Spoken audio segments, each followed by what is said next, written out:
Assalamu alaikum. Welcome back to Moonlit Conversations. This is season 2. If you are new to our channel, welcome. Please don't forget to subscribe to our channel so that you can continue to get notifications when we have new episodes. Today's episode, we're going to be talking about parenting.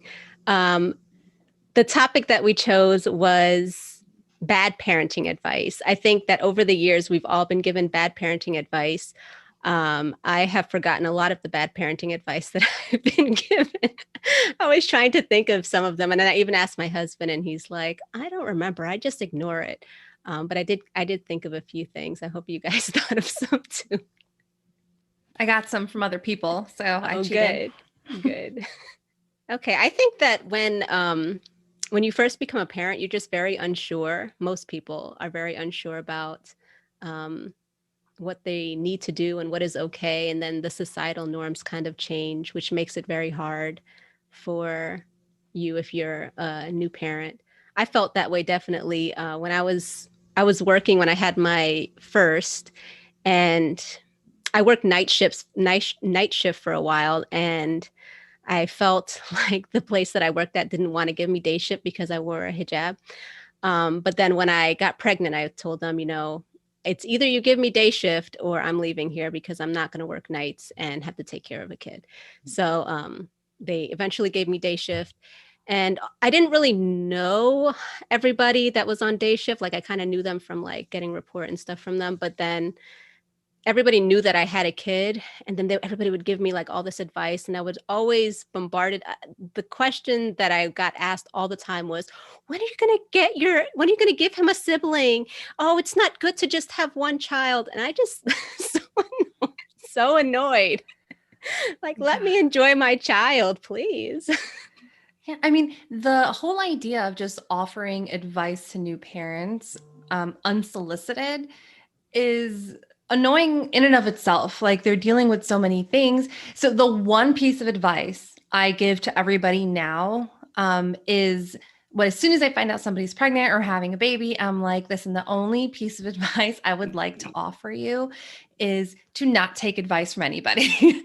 Is to everything that people tell you, just accept it with a grain of salt and then do your own research.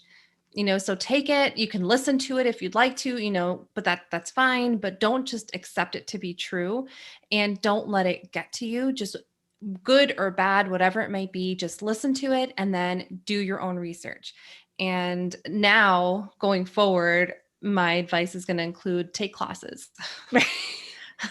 Take classes. There are so many incredible classes out there for you to take. Like take advantage, because the thing is that generations before us all just kind of relied on that advice, and it's terrible. Things like people were turning in hit his hands when he hits other children to deter him, put them in a timeout when they're doing things you don't want them to do, or and other ways too, like hold back love from them when they're not doing what you don't want them to do.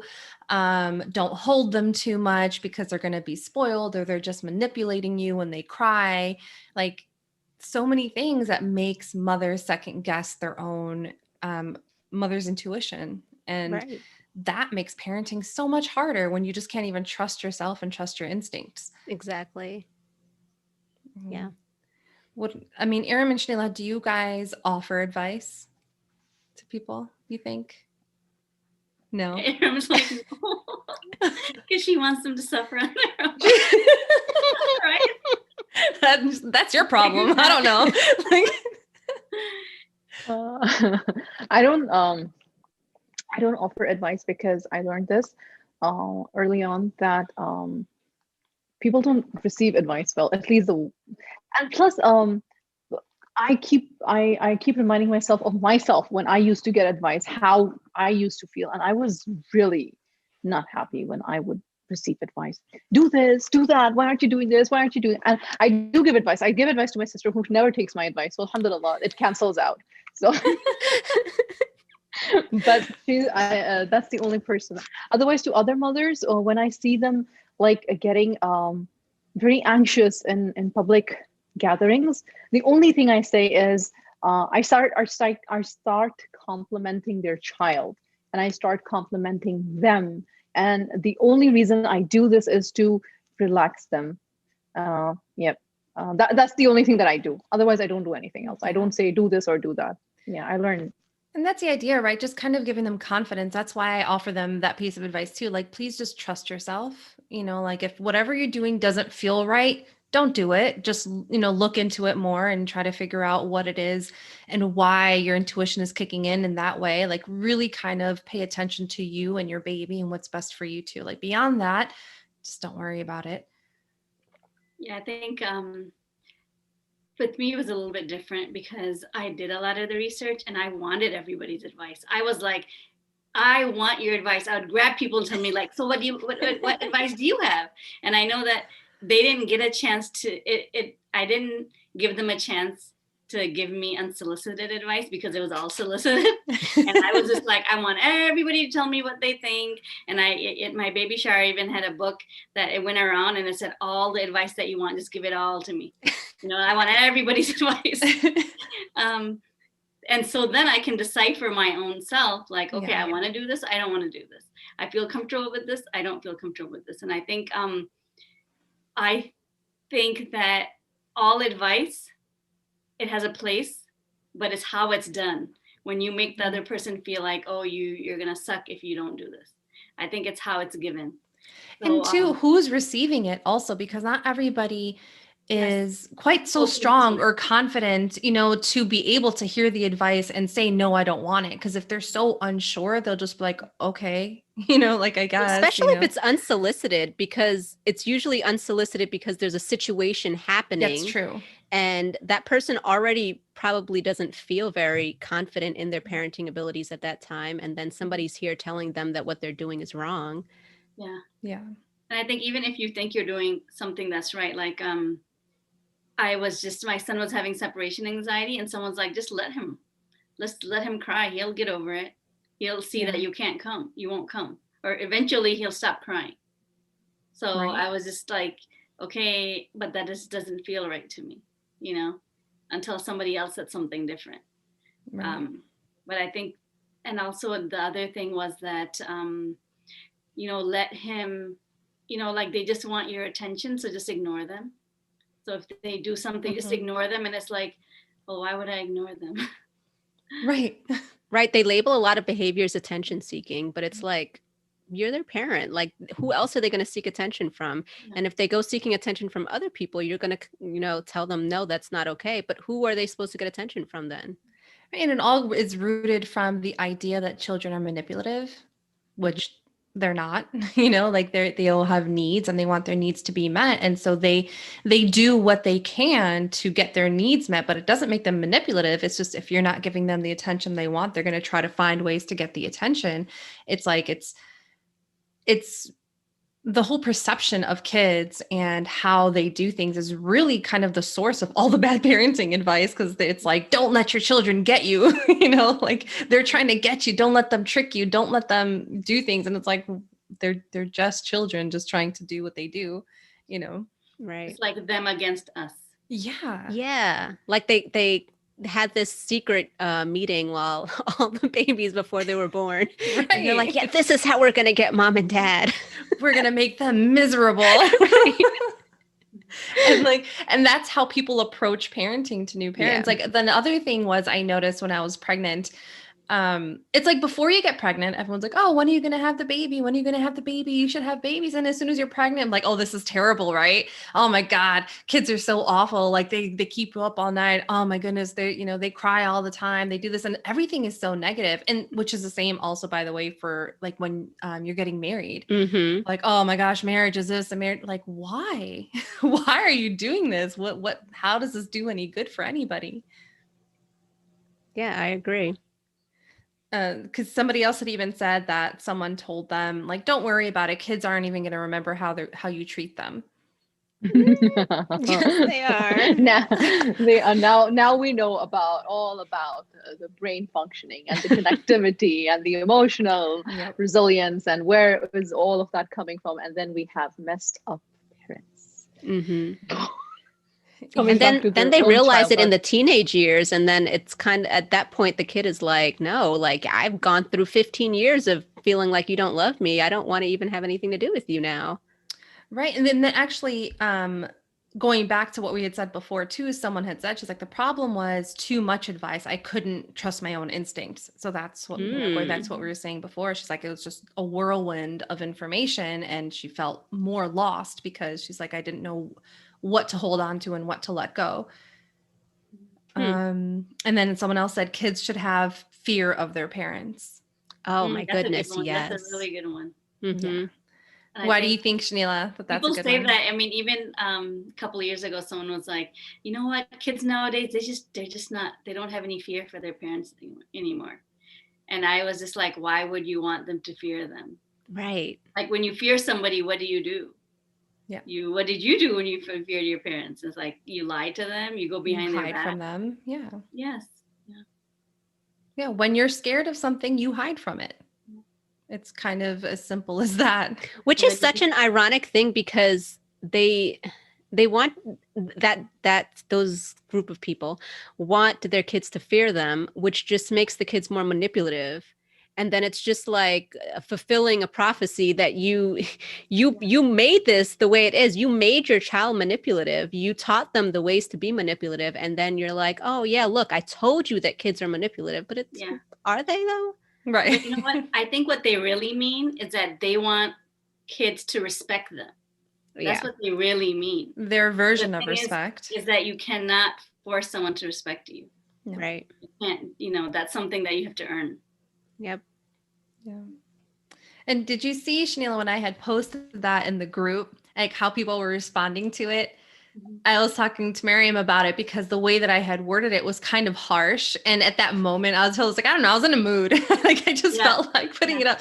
I was like, I just wanted to see what people would respond. But people were so upset about that because I had said, I'm like, if you're having to constantly remind your kids to respect you, hey, respect me, I'm your parent, respect me. Either you don't understand respect or you haven't earned it. And I stand by it. But it was just funny because people were like so against it that I can dish it, but I can't take it. I'm like, oh, like maybe I shouldn't have put that up. That's okay. You know what? I think there's some things that are hard truths. It is. You have to face. And that's kind of what I wanted. That's kind of what I was going for. But it's, once I did it, I was like, oh, like people were not happy about it because like I said, when you have kids or before you have kids, you have all these ideas of what that relationship is going to be like. And culturally, especially, fear is a big part of that. You imagine, and it's because when you're little and your parents have this control over you, it's like you eventually think, oh, when I'm older, I get to do this to my kids, Right. And then you get into that position where you're hoping that I say jump, you say how high kind of a situation. And that's just not the way it is. That's true. I never even thought of it that way.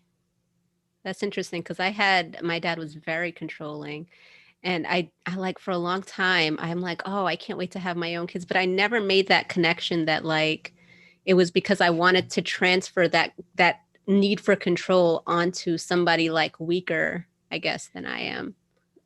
I mean, that's the way that it is with anything, right? Like kids who are bullied at home, they take that on and then they release it somewhere else. I say that to the kids all the time, like if you're in physical danger, you do what you got to do to get out of that physical danger. But if somebody's just kind of rude, if somebody's mean, like it's coming from somewhere, right? It was at some point somebody passed that along to them. Now they're holding on to it and they want to get rid of it. So they're going to try to pass it along to somebody else. And that's kind of how we look at that. And that's the truth of it. When somebody feels bad, they're holding on to a bad feeling and they're going to be looking for some place to release it. So whether you're a parent or a kid, it's going to happen somewhere, someplace. That's unfortunate. Yeah. Yeah. And we tie it all to Islam. We tie it all to culture or religion. And we say that that is how it is supposed to be observed. And the reason that people got upset is because that's the idea of respect, fear. And subhanAllah, we're so ajib. We're so ajib. We talk about everything opposite of what we do. Like, for example, Prophet ﷺ was so kind, and he was so, patient, and he was this and he was that. What are we thinking when we're talking about that? Like, really, what am I thinking? And if I look back at my early years of parenthood, it was a lot of frustration and anger. And I was I mean, I had very easy pregnancies, mashallah, tabarakallah. And every time I got pregnant, and right after delivery, I was like, okay, fine, let's get pregnant again. Let's have another baby, because it was fun. I don't know, but but because alhamdulillah, I was blessed to enjoy easy pregnancies. I guess that's why I was never, of the idea, like, but the whole frustration, now that I sit and I think about it, and I was talking to all three of you in our WhatsApp group, I said that I used to feel like a crazy woman. How can I love my children so much and then be so extremely distant and harsh and yelling at them? I mean, I even remember that I'm yelling. I can't see my face yelling, but I can see the horror on my child's face, the eyes, the crying, and all of that. And my heart would not feel any mercy. I am ashamed to admit that now that Iram and Safiya is putting herself as a parent coach, mashallah, tabarakallah. but where did that heartlessness come from? And my mom used to say to me, my mom, because she raised us, right? She was a single parent. She was like, I never raised you like this. I did not do this to you. And I'm like, you read something somewhere that I don't remember, because I cannot argue with you at this point, but this is coming from somewhere. But I don't know. I don't know why. I mean, now I know, but at that point, I did not know why I was so heartless. And I was studying Quran. So I'm not even pointing at others. I'm telling you from my own story. Right. I'm reading Quran. I'm studying tafsir of Quran. I'm doing hours and hours of Quran study. And when I look at my kids, I like snap like this woman, like go all claws out and I cannot connect. That what am I studying and what am I behaving Right. like? There's no connection. There's such a big disconnect. That's my. One time somebody gave me an analogy of, like, if you squeeze a lemon, what's going to come out? Is it going to be apple juice? No, it's going to be lemon juice. So when whatever we let out of ourselves, it's something that's inside of us that's coming out. It doesn't have it. Maybe it's not related. It has nothing to do with the kids. Maybe it's just something in your mind or something from the past, something lingering that had to come out. Mm-hmm. And just so happens to come out like that. So that's the thing, is that I feel like we all have that. And when we get parenting advice, sometimes those things trigger that thing that needs to come out of us. Yeah. And it just gets released like that in a negative way. Yeah, especially like Iram was saying in the WhatsApp chat before we got on, that when she felt this way, that people would give her advice to just be more patient. But it's like, what is that? Like, I'm already not feeling patient. How this is not helping at all. You're just like pointing at the wounds that I have. It's not helping me at all. Yeah, it's like, you're sick. Don't be sick. Just don't be sick. Right. Just don't be sad. Just Problem solved. Problem solved. And that's the thing too, is parenting advice is very superficial. Mm-hmm. Right? Because you're not in their home. You don't really know what's going on. And just like anything else, like the parents' history makes a difference. What was their childhood like? What is their support system like? What stress do they have on their plate right now? There's so many layers to being a parent and what can be affecting their day-to-day parenting. That when people offer advice, that's literally what it sounds like. Oh, okay, just don't be that way anymore. Right. Just fix it. It'll be fine. Just don't do that. It's easy. And like, it's very superficial to me. It is very, yeah. I remember that one of the things that I have written down here is when I was pregnant with the twins, I would hear, oh, well, Yassine, that's my oldest, Yassine needs to learn how to sleep by other people's houses now. And I'm like, why? Why? He's not even 2 years old yet.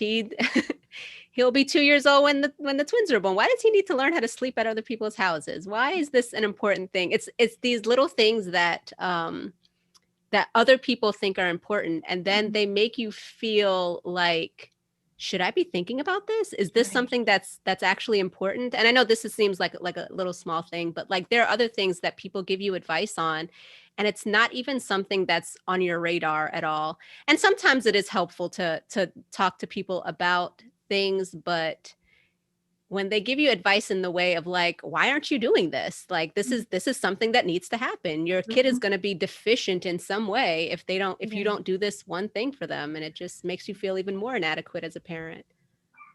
I remember one bad advice, and I regret it. Like, why did I even listen to it? It was like my youngest, she turned 2, and everybody started saying, she should stop using bottle. She should stop using bottle. She should just stop using bottle. She never drank milk again until today. She's 10 now. Wow. She did not drink milk. I mean, it was a battle giving her milkshakes and putting chocolate in the milk or putting banana in the milk. Right? She doesn't drink milkshakes. She doesn't drink milk. She's just like, and I don't know what happened. I was like, maybe I should have just let her drink milk in the bottle for some more time. I don't know. Why did I cut off her milk? Right. And then it makes you And feel guilty because, I mean, you don't know if she was going to have an aversion to milk anyway as she became older. But now you just wonder, like, was it my fault that I did this? And going back to what you were saying too, Mariam, there's a lot, again, like a cultural thing of, is she a good baby? Like, isn't that the first thing people say? She goes to everybody. Yes. Yeah. What does that even mean? Why is that an important thing? Why is that the first thing people say? A baby's not supposed to want to go to everybody. Right. It is literally their survival mechanism to not go to other people. To them, that's a threat. And to just say like, oh yeah, like to make that such a priority. Like if you have a kid that naturally goes to people, whatever, without a problem, that's fine. That's one thing. But people literally will associate that with, oh yeah, I don't know, she's such a weird kid. Like she doesn't go to anybody. She's too attached to her mom. She doesn't like to, it's like, that's totally natural. That's such a weird association. The baby from the time, sorry, I was just going to say, so the baby from the time the baby is born, the baby should be well mannered. That's the highlight. The baby should be well mannered. When most adults aren't. Right. Like, I think Hina had said on here, she's like, parents want to scare their kids into obedience. So going back to the whole fear thing, and that's exactly what that is. That's so true. It's so much easier, right? It's so much easier. But it's kind of like, okay, then why have kids? Like, why not just get a cat? Get a cat. Then you get can a do dog. whatever you want. You don't have to sacrifice. Exactly. You don't have to do anything. You can go out whenever you want, do whatever you want. You really want to see an animal not obey somebody, get a cat. But you can practice. You can definitely practice with a cat, but they do their own thing. Yeah. I had a call today, and so Mondays and Wednesdays are my free consultation calls, right? So from 10 a.m. Eastern Standard Time up until 3 p.m. Eastern Standard Time, I'm on calls with people all around the world. What is the theme of those calls? My child does not listen to me. Yes. Yes.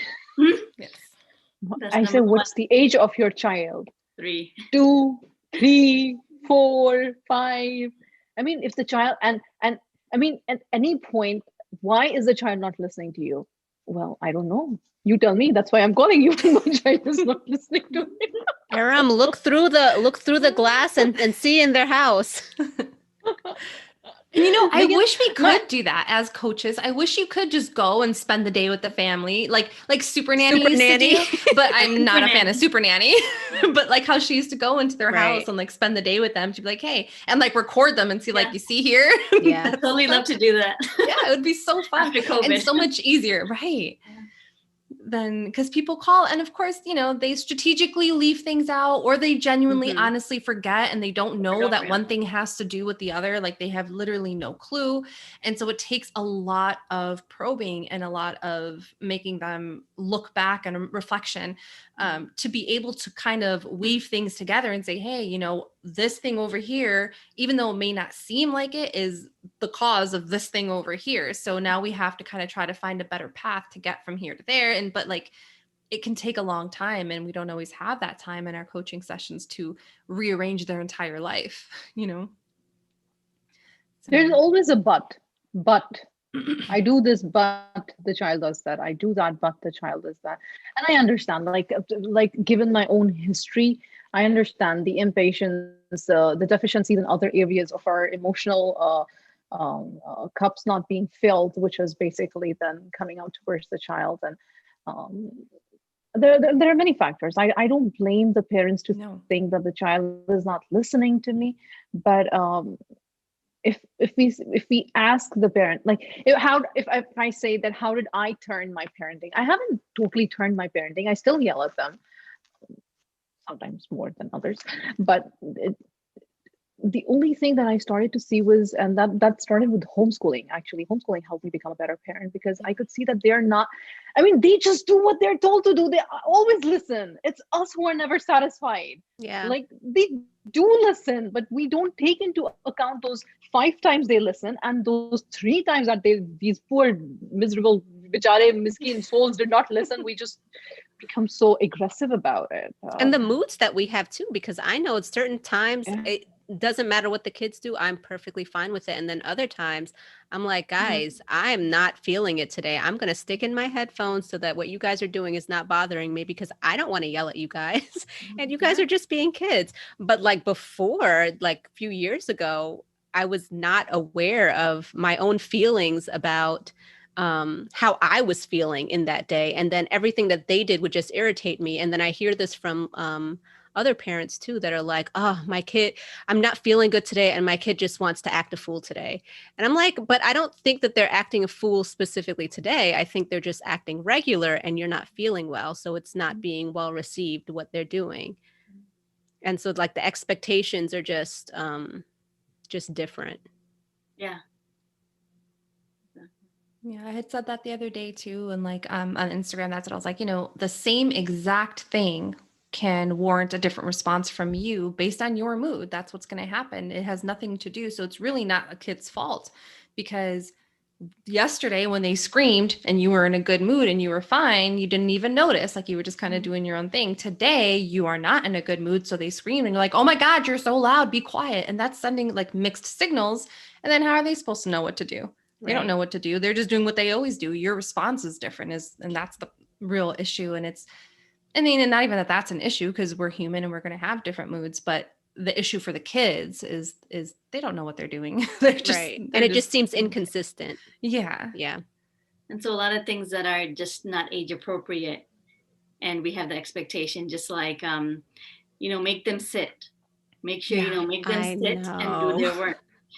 with So the then Zoom we era too, complain, that's a big and it's thing. like, yeah, and it's like, well, that's the age. They're not supposed to sit. Right. And I heard that a lot during the beginning of the pandemic, that like, oh, my kid is not sitting and their kid is like 5 years old. And I'm like, my 9-year-old is probably not going to sit the entire day in front of the computer. I'll let you know that.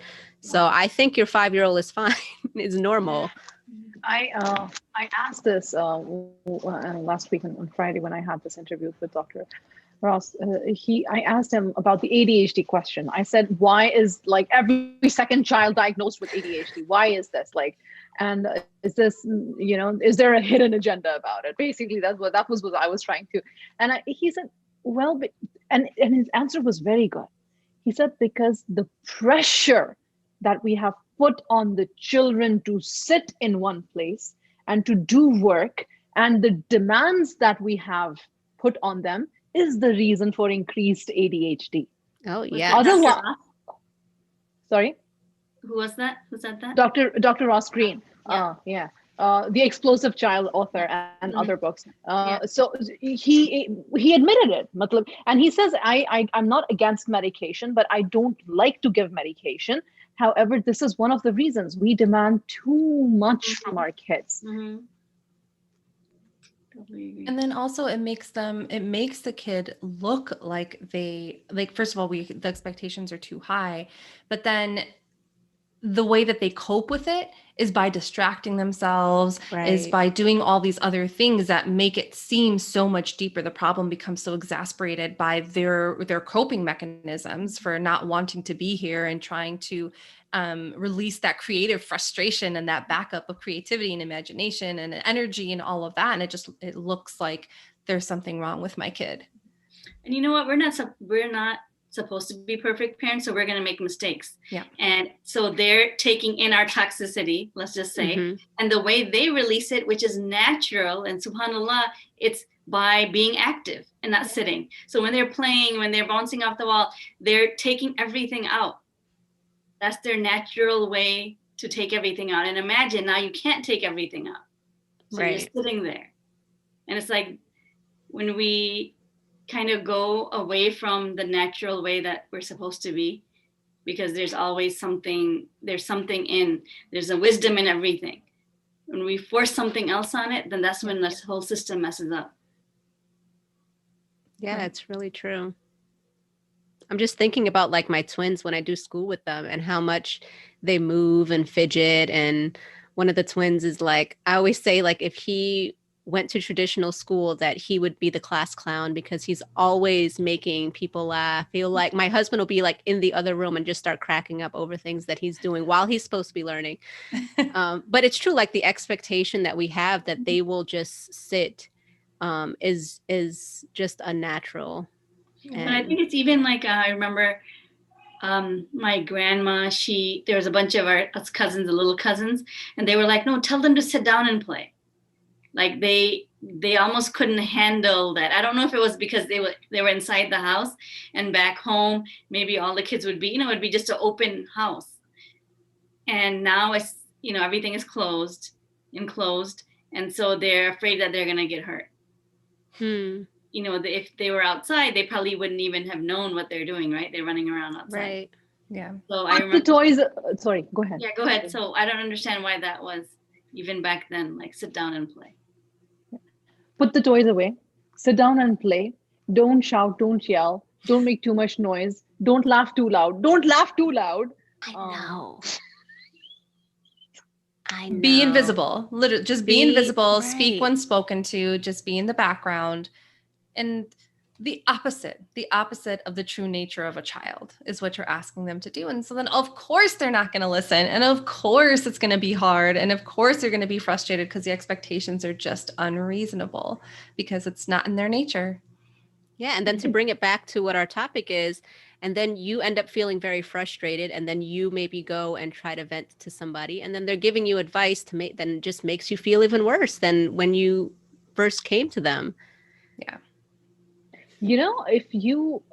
Okay, so I'm talking about the subcontinental culture. If you listen to our parents or our grandparents, what is the first thing that they said? They said, yeah, we used to have fun. Times were very simple, and we used to climb trees, and we had spaces, and we had greenery, and we used to play outdoors a lot. But we were very obedient children. We used to listen. Mm-hmm. This is what you keep hearing. I mean, means obey, basically. Obey.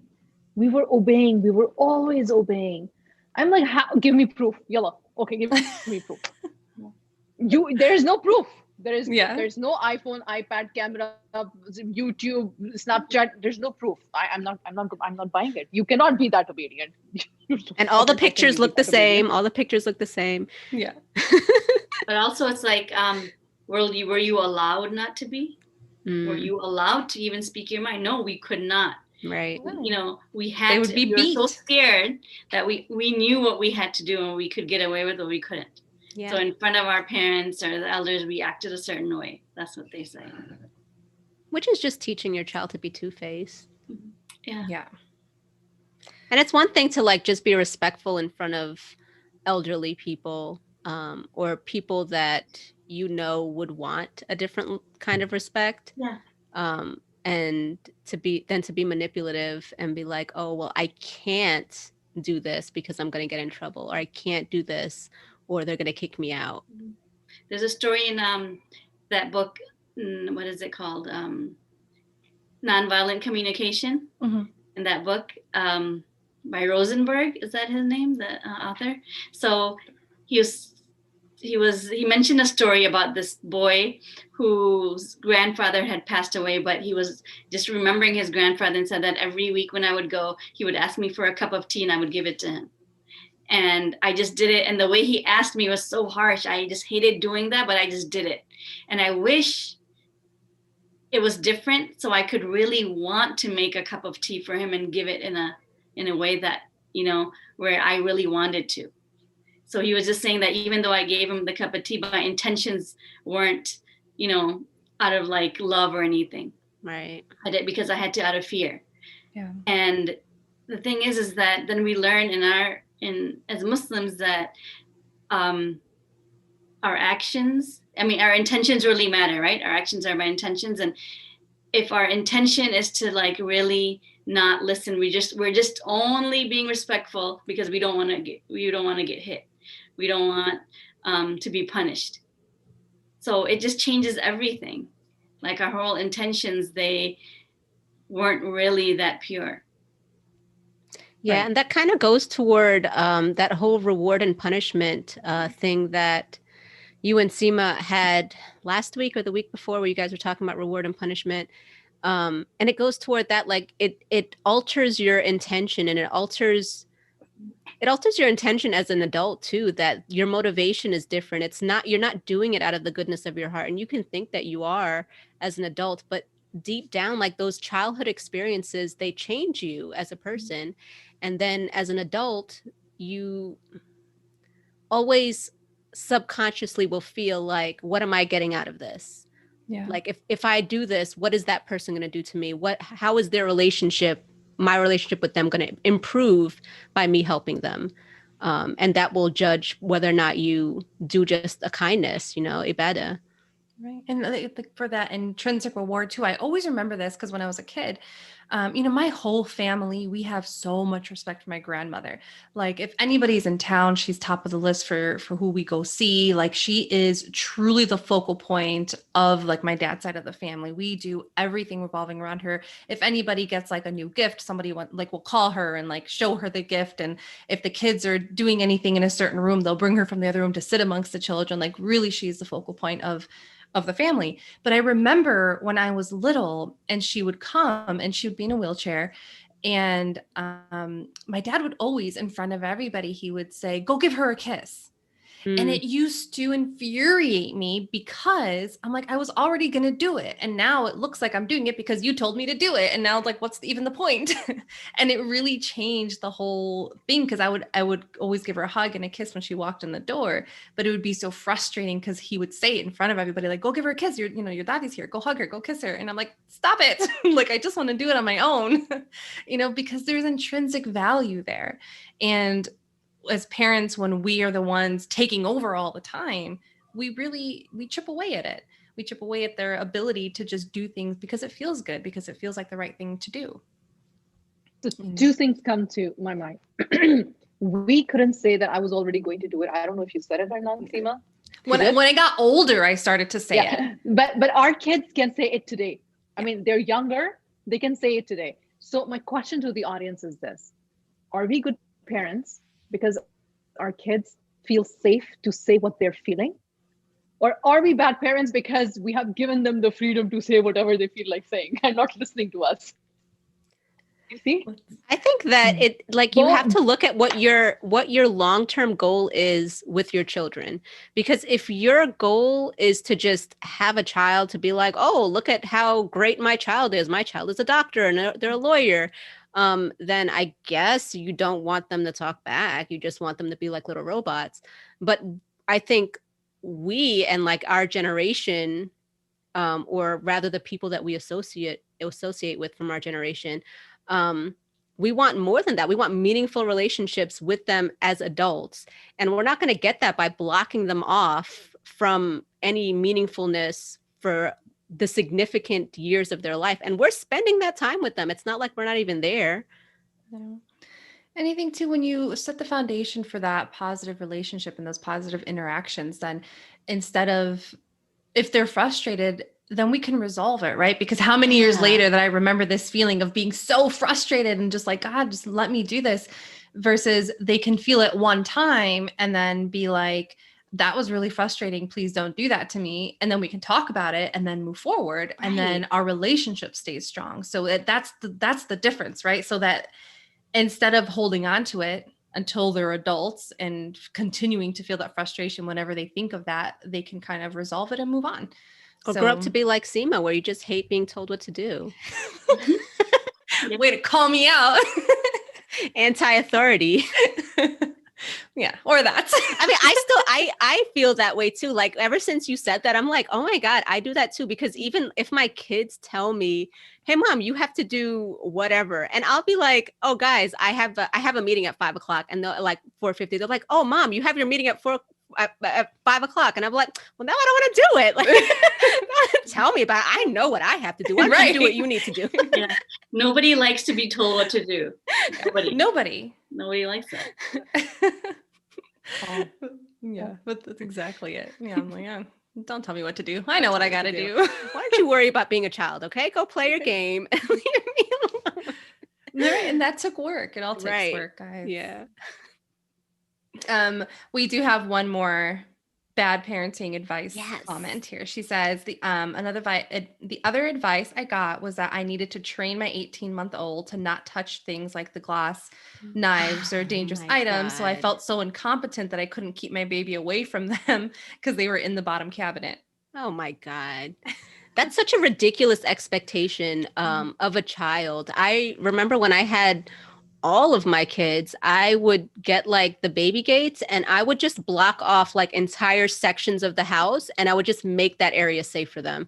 That way they're not just like in a little pen or anything like that. They have the entire living room and some of the kitchen and they can be right where I am and everything is safe for them. And I would leave like one cupboard open that had like the pots and pans that I didn't mind if they pulled out, and they just feel more welcome. I mean, this is their home too. Why should they not feel welcome in their home? Yeah. So you just have to do what you got to do to rearrange and make it exploring friendly.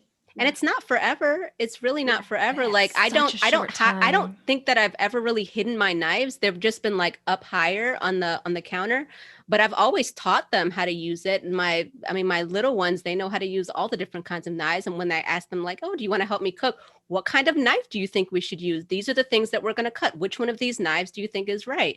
I mean, my son was cutting an apple with a steak knife tonight. And I was like, I don't have the car. If we need to go to the hospital, please don't forget to use your bear claw when you're cutting.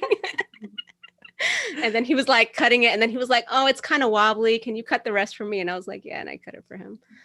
It reminded me of when people say that, don't get them used to, don't hold them.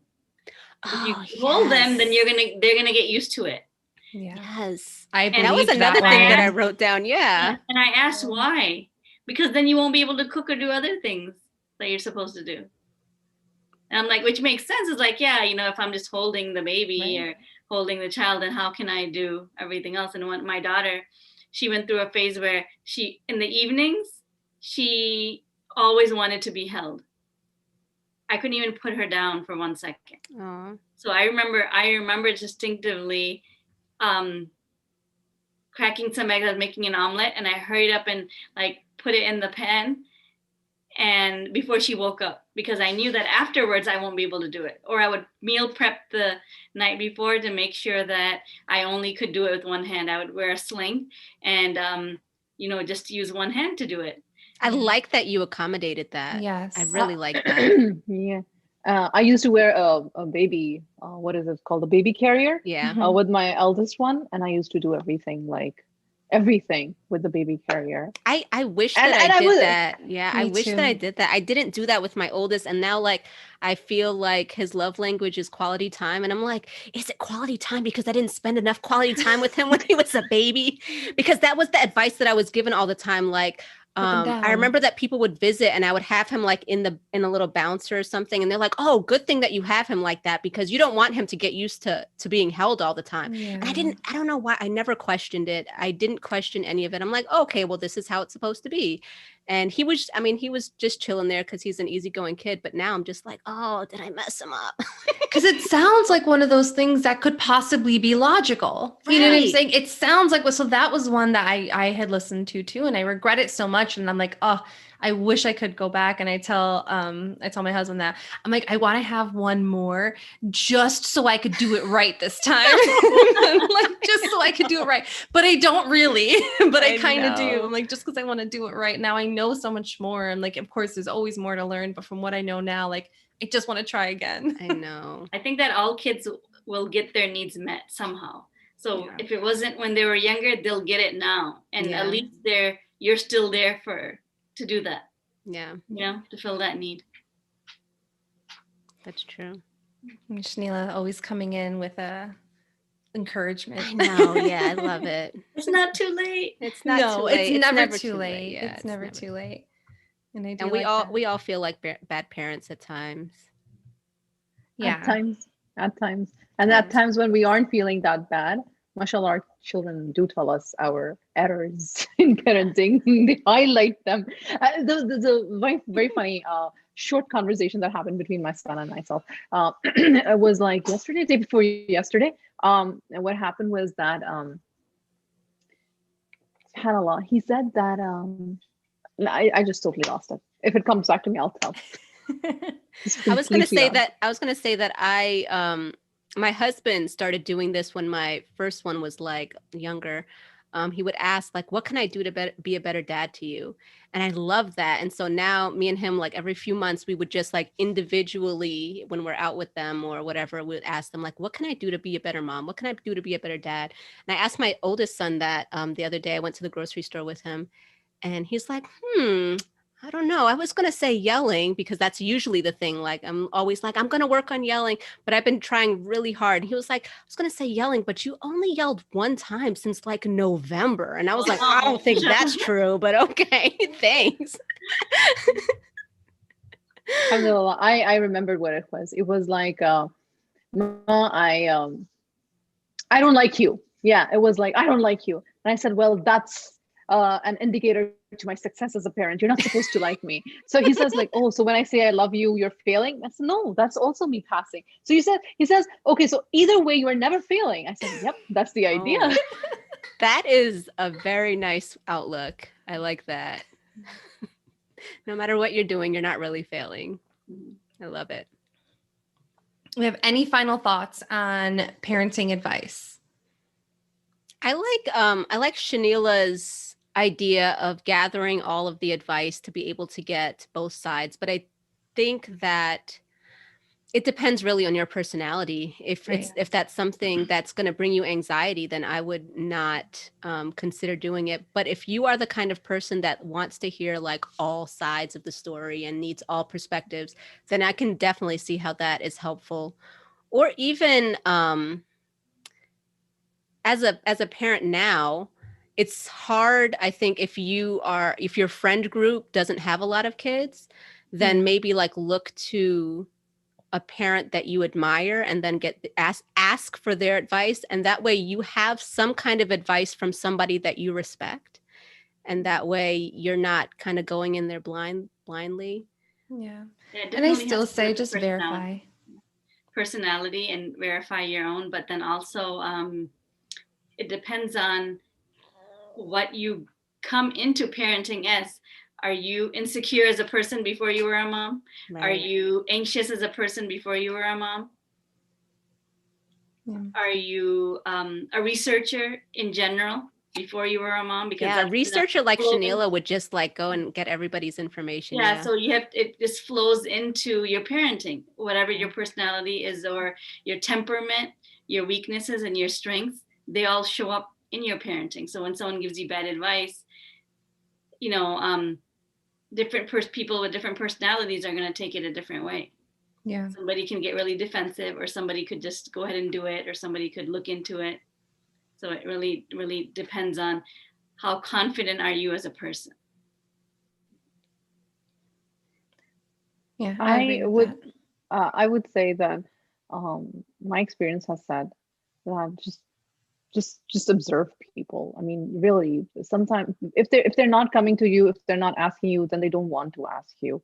And the ones who ask you, listen to them really well, because sometimes what happens is they just want affirmation to what they have already, That's true believed too. in. They Yeah. don't want the other. They don't want to look the other way. They really don't, and they get very put off and very defensive.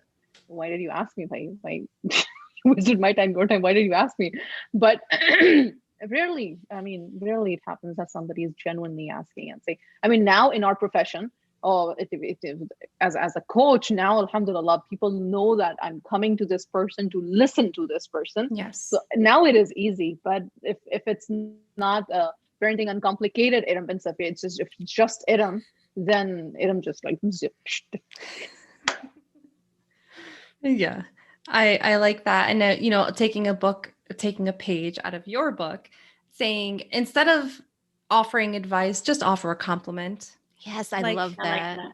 I don't love that. even bother. Don't even give advice. Just instead hold back and offer a compliment, and maybe direct them to people that you admire, people that you like. Like, if you are not a professional, if you don't have the information, there are all kinds of incredible, even like Instagram pages you can follow. There's lots of free resources that you can say, hey, if you're having trouble with this, maybe check out Iram bin Safia, Brave Muslim Parents, Love and Let Grow, like follow them. Go online. Dr. Laura Markham has all kinds of great YouTube videos, and so many other people. She's just the first that came to mind, but there are free resources out there, and paid ones too, if you're willing to do that. But as a person just out in the world, just offer compliments. That's just leave it at that. I think that's good. Yeah. Yeah, I love Compliments that. are kindness. Compliments are kindness. Yes. Just spread kindness. There's Yeah, especially like nowadays, everybody's criticizing everybody, and that's what we need is compliments. Yeah, for sure. Compliments, encouragement. Hmm. That's what parents need more than anything else. You're awesome. You're awesome. You're awesome. I'm awesome. Yeah. All right. And that wraps up our first episode of season 2 for Hearts, Minds, and Families. So be sure to follow us here on YouTube, subscribe to our page, follow us on Instagram, and leave us comments, send us suggestions, whatever you have to do. So that's all. Assalamu alaikum. Assalamu alaikum. I like 'em.